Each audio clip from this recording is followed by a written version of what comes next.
Ladies and gentlemen, let's talk about something that lies at the very heart of our democracy, civics education. It's not just about learning facts or passing tests, it's about the future of our nation. It's about understanding who we are, how we govern ourselves, and how we can continue to build a more perfect union. To understand the importance of civics education, we must first look back to the vision of John Adams, one of our nation's founding fathers. Adams believed that education was the cornerstone of a free society. He said, "Liberty cannot be preserved without a general knowledge among the people." For John Adams, it wasn't enough to have a people who could read and write. They needed to be educated in civics. They needed to understand democracy, to understand their rights, and to understand their responsibilities. Adams knew that without an educated citizenry, we would not have the foundation to sustain the democratic ideals our nation was built upon. Adams wasn't just talking about learning to memorize dates or facts. He was talking about teaching people to think, to engage, to debate, and to participate. He believed that moral and civic responsibility were at the core of what made us good citizens. Education, for Adams, was the path to not just freedom, but to a strong, united, and active democracy. And yet, despite this clear vision from one of our founding fathers, we find ourselves in a situation today where civics education is in decline. As we fast forward to today, we see alarming statistics that show just how far we've fallen. The National Assessment of Educational Progress tells us that only 22% of 8th graders are proficient in civics. That means that more than 3/4 of our young citizens lack even basic knowledge of how our government works. In a time when we face questions about democracy, voting rights, and the role of government, this knowledge gap should alarm us all. Why is this happening?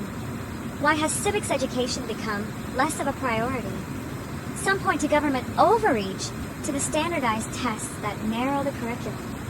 In schools across the country, the focus has shifted to subjects that are tested, subjects like math and reading, while social studies and civics have been pushed aside.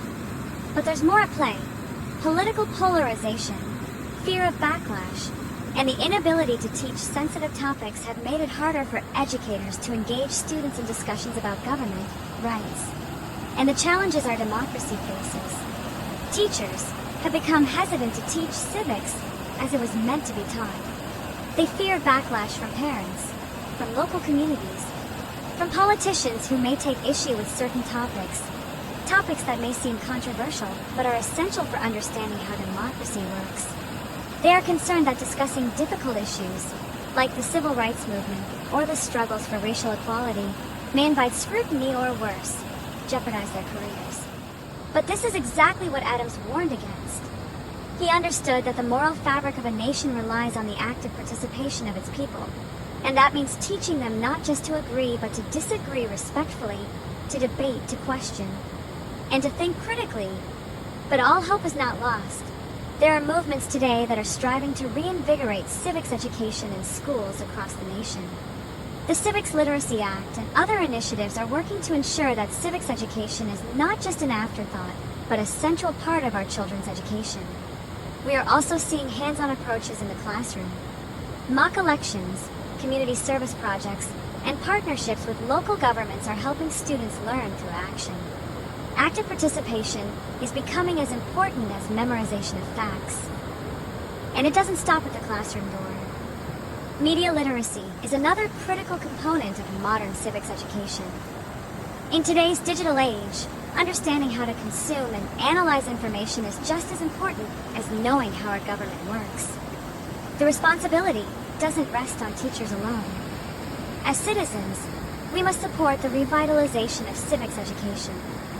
We must demand that our schools teach more than just reading and math. We must ensure that our children are taught how to think about the world around them, how to engage with the issues that affect their communities, and how to advocate for what they believe in.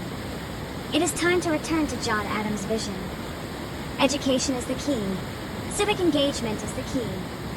Empowering our children to understand their rights and responsibilities is the key. We must not be afraid to teach our students the complexities of democracy, the struggles, the victories, and the ongoing fight for liberty and justice. So, I ask you today, what kind of democracy do we want to build? A democracy where people are disconnected from their government, where citizens don't understand their rights, or a democracy where every citizen is actively involved, informed, and empowered? The choice is ours. Let's choose education. Let's choose engagement. Let's choose the future of our democracy. Thank you for watching.